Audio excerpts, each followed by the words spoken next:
The synthesizer. We will synthesize you. That's what you do. Synthesize you.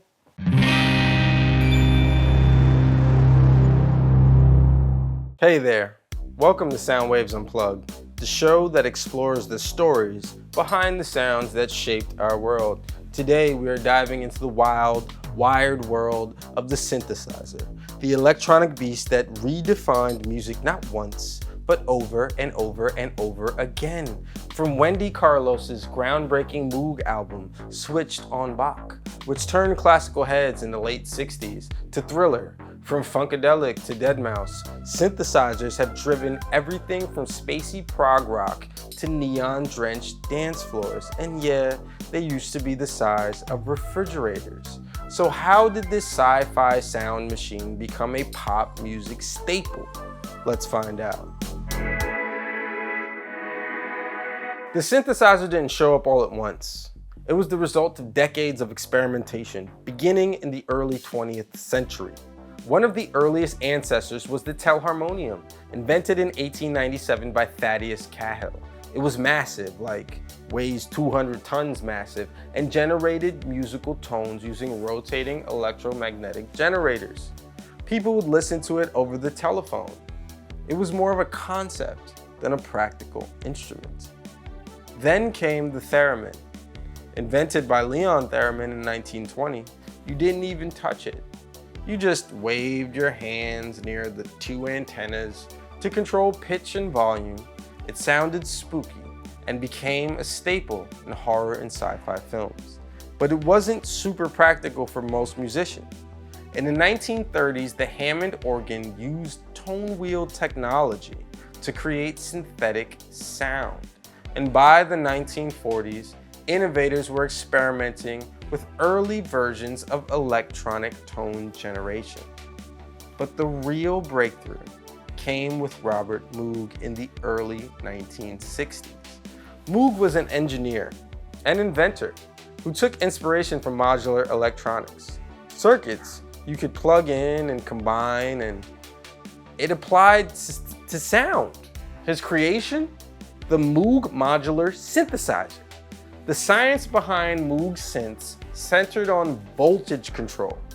You had oscillators, VCOs, that generated sound waves, sine waves, square waves, sawtooth waves, you name it. You then ran those signals through filters, VCFs, amplifiers, VCAs, and envelope generators, ADSR, attack, decay, sustain, release. Each module altered the signal in a new way. Patch cables connected the whole thing, making it customizable and complex. Early Moogs were huge, walls of dials and blinking lights. They weren't easy to use, but they could do something no other instrument in the world could. They could sculpt sound. From bass rumbles to laser zaps, you name it. Moog's big break came in 1968 with Wendy Carlos's Switched on Bach, a record of Bach compositions played entirely on a Moog synthesizer. It was a surprise hit, and it made people realize synthesizers could be serious instruments.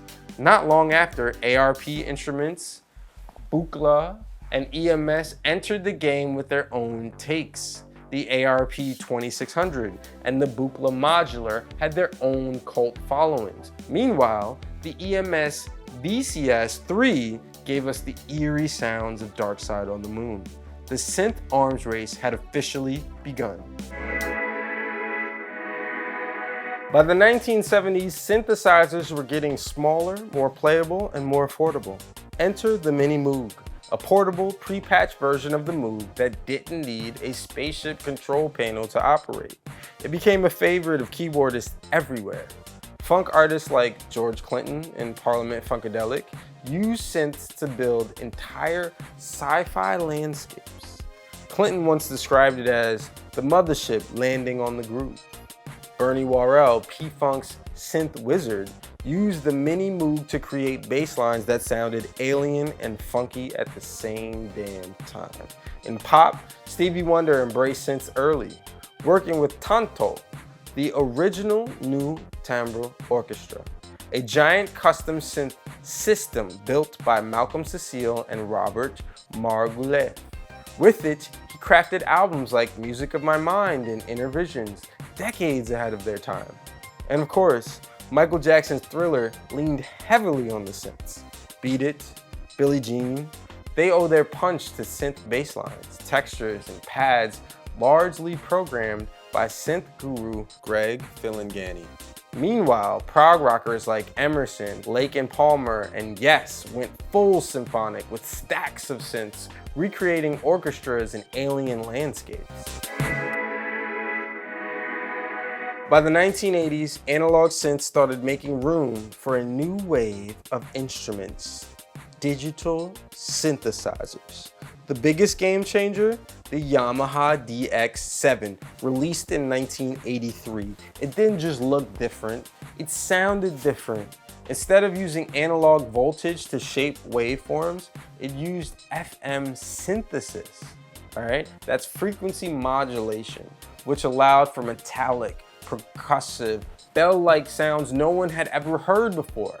FM synthesis, short for frequency modulation synthesis, works by using one sound wave to rapidly change or modulate the frequency of another sound wave. This creates rich, complex tones that were harder to get with traditional analog synths. This was a revolution.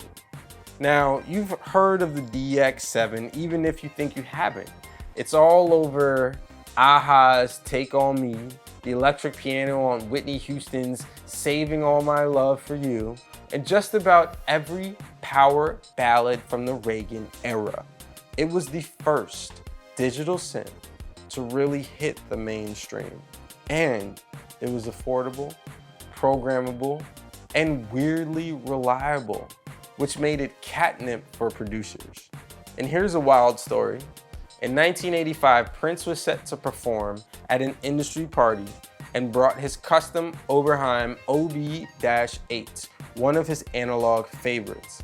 But something shorted during soundcheck, and legend has it that Prince grabbed a backup DX7, dialed in a patch on the spot, and reprogrammed the entire set in 15 minutes, including parts for 1999 and Let's Go Crazy. The crowd never knew the difference.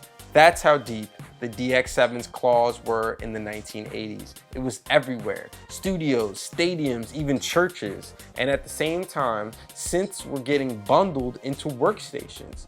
Keyboards like the Roland D50 and the Korg M1, which let musicians compose entire tracks inside one machine. Add that to the rise of MIDI in 1983. A universal language that let these devices talk to each other. And suddenly, one person with enough gear could sound like a full orchestra. The synth wasn't just an instrument anymore. It was a production suite. It was a songwriting partner. And in the hands of the right artist, a spaceship. At the same time, Roland released the Jupiter 8 and later the Juno 106, which became go-to synths for pop, new wave, and early electronic dance music. The Roland TR-808 also became legendary, laying the foundation for everything from Miami bass to Kanye West. In the 1990s and 2000s, synths went full cyberpunk. Daft Punk combined analog and digital gear with robotic flair. Their album Discovery sounds like a love letter to every synth ever made. Artists like deadmau5 and Skrillex pushed EDM into the mainstream, using synths to design intricate drops, pads, and textures. deadmau5 in particular is known for using massive modular rigs to create evolving soundscapes. Meanwhile, analog synths staged a comeback. Moog reissued classic designs. Boutique builders like Make Noise and Mutable Instruments revived modular culture. Synth YouTubers like Look Mum No Computer turned Frankenstein rigs into performance art. Pop artists got in on it too. Tame Impala's Kevin Parker used synths to sculpt dreamy psychedelic grooves. Billie Eilish's brother Phineas builds dark, whispery textures from minimal synth layers, and now you've got apps that can simulate 10 different vintage synths on your phone. The synth revolution went from a 200-pound telephone machine to an in-app purchase. Thanks for watching Soundwaves Unplugged. If you liked the episode on the synths electrified history, be sure to like, subscribe, and drop a comment with your favorite synth track or artist. Until next time, stay unplugged.